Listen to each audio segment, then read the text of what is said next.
throughout what all that about time. one But last that's thing? my guess right there, brother. All right. Steven Williams, what's going on, Yeah. champ? How you doing? I'm good. I'm good. No headphones? No, I don't got no with me. Man, What you need me? I caught you sleeping, huh? You fell asleep. You forgot all about me. No, yeah, I woke up. I had to do this morning. You said you woke up, you had to what? I had to do my strength and condition early this morning, like 6 this morning. Okay. Yeah, So how you what's the feeling, man? deal? I'm feeling good, man. Happy weather breaking. You know, working out every day, getting ready to go fight Summerfest, and turning that page, I bro. know a few of my listeners are gonna be excited, specifically Rex out of Delaware, because that's where your first fight is gonna be, right? Your pro debut's taking place in Delaware. Yeah, either gonna be yeah. Most likely it's gonna be Delaware. Yeah. So tell us a little bit about yourself. Obviously, super heavyweight. Going to make your pro debut. Yeah, man. Where should we start? Uh, we could start. We could talk about myself. You know, I'm from Chester, Pennsylvania. I'm 29 years of age. I started boxing. I started boxing when I was about 23. You know, I've been through some things in my life to become a boxer. You get what I'm saying? Uh, I always played ball coming up. You know, basketball was my first love. That was my first sport. Everything. You know what I'm saying? I'm 6'6", so you know I love basketball. But my 11th grade year, I blew my knee out. My right knee, I blew it totally out. I had 4D1 looks, you know. I blew my knee out, I lost everything. So like that killed me real bad. You get what I'm saying? Uh, start going down the wrong path because I didn't know anything else. I knew basketball. You get what I'm saying? So one night I couldn't move my leg. You know what I'm saying? It's probably 2 years later. So now I'm about 20 going on 21. Um, I couldn't move my leg at all. You know what I'm saying? So I'm calling my mom, screaming my mom name. I'm in the crib, and she come in the room. What's wrong? You dreaming? Da, da, da, da. She going crazy. It's 3 in the morning.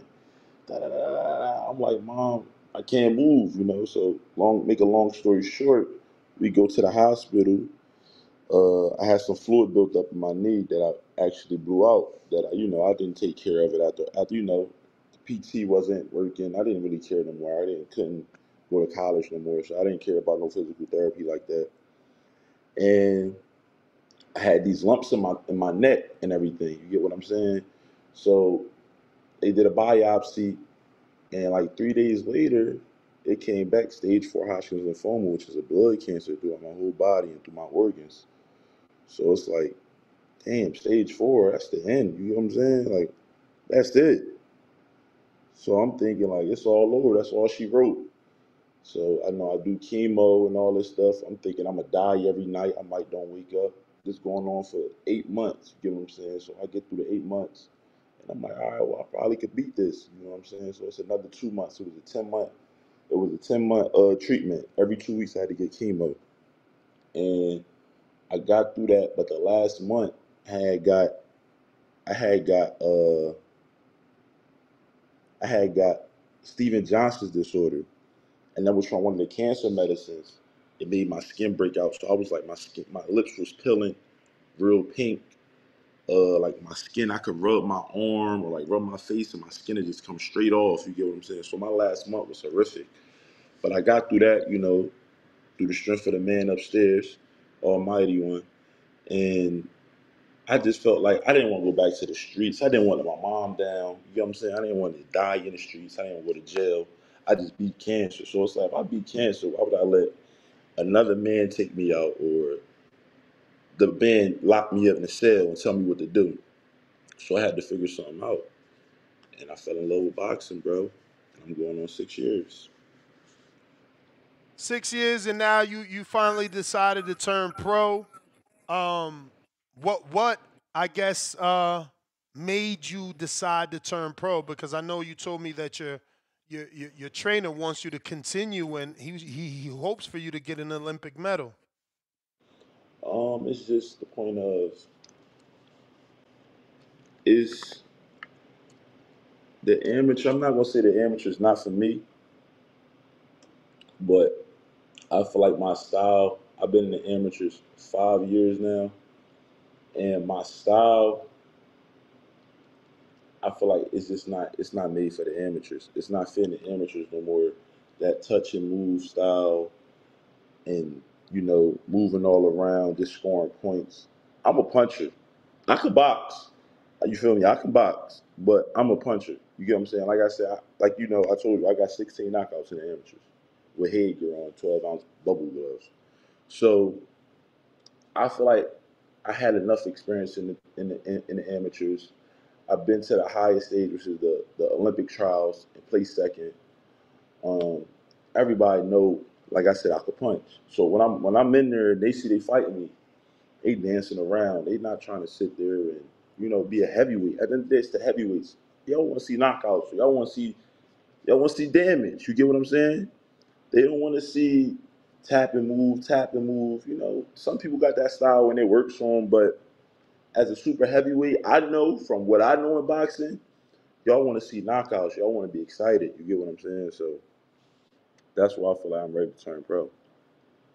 For sure. So what's the story behind Trench Olympian? That sounds like it's gonna be interesting. So I came up with that name because I started boxing. I knew it was gonna be. I started late, and it's like, I'm gonna make the Olympics. Not gonna make the Olympics. It's through the middle here and there. So I was like, I'm from the trenches. You get what I'm saying? I'm from the trenches. I'm from Chester, Pennsylvania. If nobody don't know what that is, small town in Chester, in Pennsylvania. It's probably 3 miles radius. Like it's one street I could just run straight through in 10 minutes. You get what I'm saying? I could run not 10 minutes, like 20 minutes. I could run through my whole city. And I'm doing this for the hood. I'm doing this for my city. So I'm gonna carry this name all the way. Like y'all ask me, I'm a Trench Olympian. Like I'm the Olympian of the city of the hood. You get what I'm saying? So that's why I took that name and I ran with it. So what's the toughest trench you feel you fought out or fought through in your career? Is it having cancer? Like what would you say is that moment? For sure. I'm gonna say losing my dad when I was 9, Whoa. My and condolences. then yeah, losing my dad when I was 9 that hurt me bad. But besides that, yeah, definitely cancer, definitely. Who's that one fighter you would love to face in the ring and why? I know you Uh, got a story. You told me one. I'm gonna see if you're gonna switch it up though. You might have for more than sure. one dude you trying to put your hands on. I don't No, know. no. Ali Feliz signed with Top Rank. I gotta get back. I feel like only reason I say that because I feel like he he he got to that. He got to my check. You know what I mean? I feel like if I'd have won them Olympic trials, I feel like I was able to go pick my check up. I feel like he stopped me from grabbing that check off the table. He Mm. slowed it down anyway. So I need that get back. It's business at the end of the day, but somebody in the pros that I want to fight when it's that time, it's Ali Feliz for sure. What have you thought of his professional progression? Um, I feel like it slowed down. Like I said, like we seen him on TV and everything. Now it's like I don't know if it's he going down in weight or anything, but you know, I figure when you sign with like Top Rank or something, it's like everything should be on TV and everything. So I don't know if they move any different or anything, but it's like I can't wait to see him. For sure. So what's one of the craziest things you've done to prepare for a fight? What you mean, like what you mean crazy? Like I don't know, man. You tell us. I mean, I interviewed Deontay Wilder before. He told me day before the fight he had sex. So, craziest is up to ah, you. uh, I probably ain't trained for like the whole week before a fight. 2 weeks before the fight, I ain't do no training Why? at all. I don't know. I don't know. I just wanted to test myself. Like, let me see if I'm, because the bull that I was fighting, he wasn't like that. So this fight, like my 10th fight, my 10th amateur fight, and I was just like, I didn't understand the sport all the way yet. You get what I'm saying? 10 fights, that's you just getting open class. So it was like, I'm like, oh, this boy only got 2 fights, man. It's summertime. I'm just trying to ride 4 wheelers and everything. Riding a bike. I ain't training. Knock him out. And went in there and knocked him out. Hey, man, you got that type of power. I hear you. So if you were in boxing, what would you be doing, and would you even be called the Trench Olympian? Because obviously that's it's like a play on words of Olympian and making it to the Olympic trials and coming out the trenches. So what would you be doing? What would we be calling you? My name definitely still be WAP. Because WAP was stuck to me. I had the name WAP from like 14. You get what I'm saying? But I feel like I ain't gonna say I would be a normal person because I'm always outgoing and I always had multiple things I did. But I feel like I probably work a grill. I have a great job in the like I'm gonna say like a good union field. You get what I'm saying? Like a pipeline field or something like that. Like making a lot of money because I got hella trades. So, but I feel like that ain't for me. So I don't. Like I said, this is my calling. So I don't know where I'll be. I don't think about where I'll be without boxing because I'm here. You know For what I'm sure. saying? So I got a couple questions from the people. Round one, I don't know if you want to jump in if you're familiar. Obviously, he is an amateur just turning pro. So if you're not, it's cool. I do got questions from the people for him. Yes, go ahead. Go ahead. Answer. I'll throw a couple questions at the end here. All right. So we got Malcolm in New York City. He says, with the amount of fans and media complaining about fighters quote unquote running, what do you think is a realistic way to fix this issue in boxing? 2-minute rounds to force action, deducting points from moving too much, all rings, 18 by 18 just to keep it the same? I feel like I like deducting points, especially I feel like certain weight classes. I'm not gonna be biased because certain weight classes they move a lot. They do, but I definitely feel like deducting points part. I feel in that because it's like just like with the Canelo fight, we understand Canelo is Canelo, and the guy was who he was. But come on, bro, you get what I'm saying? Like, come on, bro. You should have just got in the ring and what's the guy? What's his name? I can't think his name right now. Charles something. When he fought Conwell? Fa. Oh, No, no. oh, Remember oh. the If boy a that fought Jagba. Fa. Yeah, he fought Fa job by the bell rung and he just got out. He should Oh, have. you You Yeah. should talking just you do talking about that. Curtis Harper. Curtis Harper. Yeah, Curtis Harper. If you want to do that, just what I'm saying. Just go ahead. Just go ahead and what I mean. Get out, get your check, get your little whatever, your penalty, pay your fines, and I don't like when you talk, especially when you talk to trash or you say you want to do this and do that. I don't like that. So I'm down with deducting points. Yeah, I Where do like you see that. yourself in 3 years? 3 years, I see myself hopefully top 15, top 15, top 10 in the heavyweight ranks. Starting late in your Sure. career in boxing, uh, and hearing you go through your situation with cancer, allows me to know that you do have a warrior spirit. As Sure. boxing, as you go through boxing, you're gonna understand that it's give and take, and there's no shortcuts in boxing. Right. And my best advice is always stay in the gym, stay dedicated to your craft because your competition's never sleeping, For sure. you know? So Yeah. my advice for you, starting your career, this is not a game that we play. This is a game of of warriors. So Right. so yeah, man. Yeah, it's great listening to your story, and it's always good to watch a fighter come up in the rankings, and I'm gonna keep my eye on you. Appreciate you. Thank you. Appreciate that. Absolutely. All right, I got Donald from Baton Rouge. Would you fight Jake Paul? My question is, would Jake Paul fight me?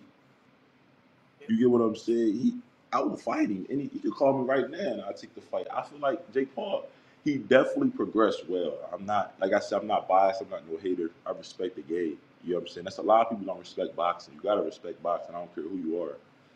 But I feel like he just trained hard, but he's not. He's fighting, washed up people. I'm not saying I go in there and just run him off the road, but I knock Jake Paul out. I got El Consejero. Steven, appreciate your time. El Consejero from Washington State. Do you believe a boxer can be in mental health therapy and not lose their competitive edge in the ring? Yes and no. It all depends on why are you going to mental health. Are you going to mental health to be a nice guy now, or are you going to mental health to just control certain things? You know what I'm saying? Are you going to mental health to, you know, take that fire away from you? Because if you're going somewhere to take a fire away from you, you need that competitive fire and that fire to be a boxer. I don't care what nobody say. You you can't be a boxer being a nice guy. Like like me personally, I don't agree with we weigh in and we face off. I'm not shaking your hand before the fight. It's no disrespect, but we gotta fight the next day. We can shake hands and talk after the fight, but before the fight, I'm not shaking your hand at all. And I don't care if people say that's disrespectful, that's not respectful. I just feel like I'm No, fighting this man tomorrow. You get what right. Nah, I feel I like don't think that's disrespectful. yeah, yeah. So I feel like Nah, it all now depends we on what you getting yourself for. right, exactly. We could be friends later. You know what I'm saying? I've Yeah. met a lot of friends of mine after a fight. Actually, to tell you the truth, they gained my respect. You know what I mean? Hmm. So, yeah, yeah. That's all competitive Yeah. nature. Yeah. So I feel like it's all what you going to therapy for, and what you're trying to get out of it. That's what I feel like. Right. I It's a got one. line, Oh, my bad, my bad. but no, you good, you good. Now, go ahead, finish your thought. Nah, okay. I just said it's a line that I'm drawing between mental therapy and boxing. You get what I'm saying? Because once you get somewhere where they taking away your anger. I mean, I'm not gonna say your anger, but that fire in you. I feel like you shouldn't get back in that ring.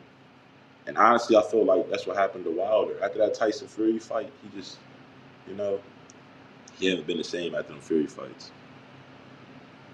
I got Treese in Toledo, Ohio. What's your thoughts on bare knuckle boxing? I won't do it. They they don't pay enough that you just getting punched and you just getting split. Like I don't get it. It's not enough money. You just go be a boxer. Like if somebody can explain to me why they're fighting, I feel like that's one of the most dangerous sports besides MMA. I think it's more dangerous than boxing. Yeah.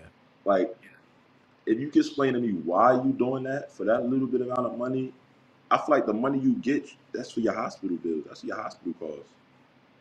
You get what I'm saying? I had a friend that did it. I'm not gonna mention his name. He won. You get what I'm saying? But he had to turn around and spend 75, 80% of his check at the hospital.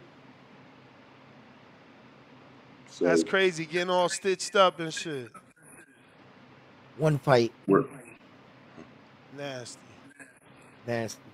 it's crazy. It's a meat grinder of a sport. Meat grinder. I, Like listen, I I wouldn't. think that's where like old fighters end up or something for like a last hurrah or something. And I don't Yeah, know, or the but journey, or the journeyman, or yeah, yeah. No You offense, know, I have no offense. I no, it's respect everything, exciting, but but yeah, yeah. yeah. All So right, like, I got One Way Renzo from Roseville, Georgia. What made you get into the sport and what made you stay? so like I said, I didn't want to go back into the streets. I didn't want to let my mom down. You know what I'm saying? Because I'm her only child.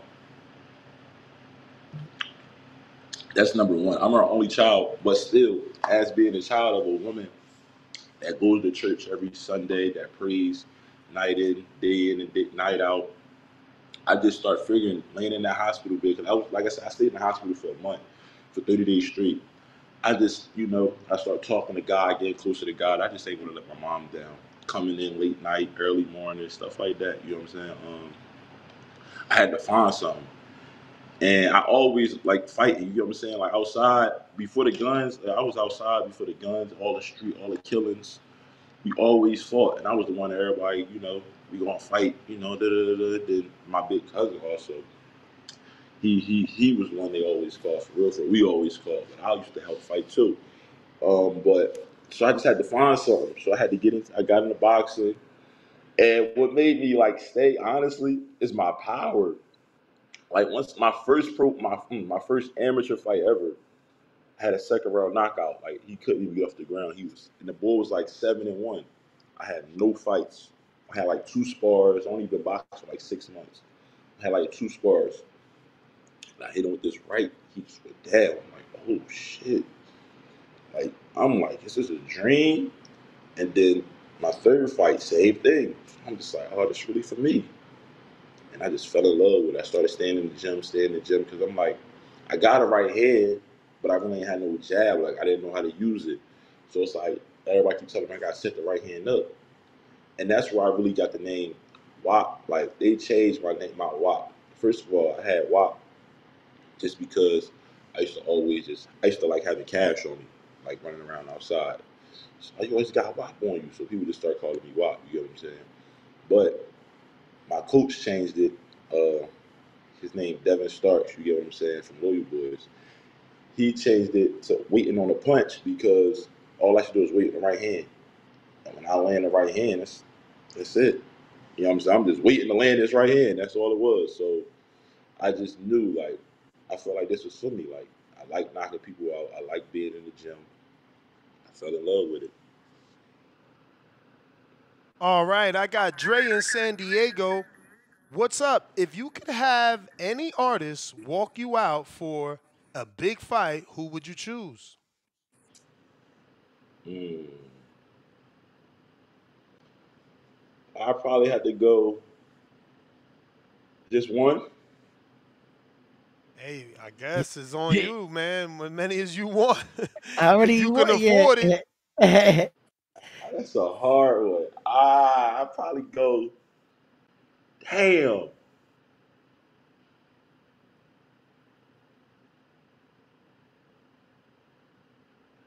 I say Lil Durk. If Lil Durk is home. That's what I think of. But Lil Durk not home, so I'm gonna go. Lil Durk not home. I'll probably go. If nobody don't know, y'all can look him up. His name West Philly Tour. Toure. He's from Philly. I He got a the rising artist. last one here is from Quest in Virginia.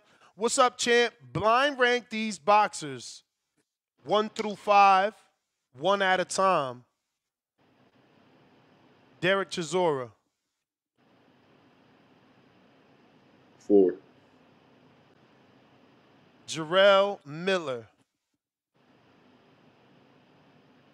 5,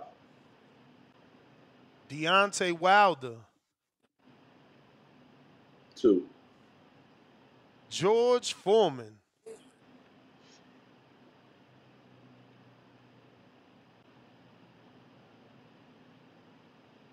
1, okay, Eddie Chambers. 3. You made it. I don't know about Eddie Chambers being 3, but that's a I decent messed list. up because I took Derek. Derek messed me up. Off the Yeah. rip, Derek messed me Champ, up. that was the last question, man. I thank you for coming on. As soon as For it gets sure. closer to the fight, we would love to get you on more so you could give out more, detailed ticket information and streaming information. But we did want to Okay. introduce you to our audience, and we appreciate you jumping on. Yeah, man, give Sure. out your social media until the next one. So y'all can follow me on Instagram at Wappa Style KO. That's WOPPASTYLEKO. That's Wappa Style. Like, I don't know if anybody knew the song Chopper Style. Remember back in the day. So I just took the C and turned it to a W. So Wappa Style KO. Facebook Stephen Williams. TikTok WAP KO. And yeah, that's all I be on. All right, champ. Appreciate you. I appreciate you, man. Y'all have a good All right, night. champ. Good Have a morning, good good night. day. So And thank y'all. See we y'all next locked time. in, man. We locked in. Don't forget to hit me All once right. everything's official with the fight. All right. That's a bet. That's a bet. Thank you. You got it. There you have it, ladies and gentlemen. Steven Williams, a.k.a.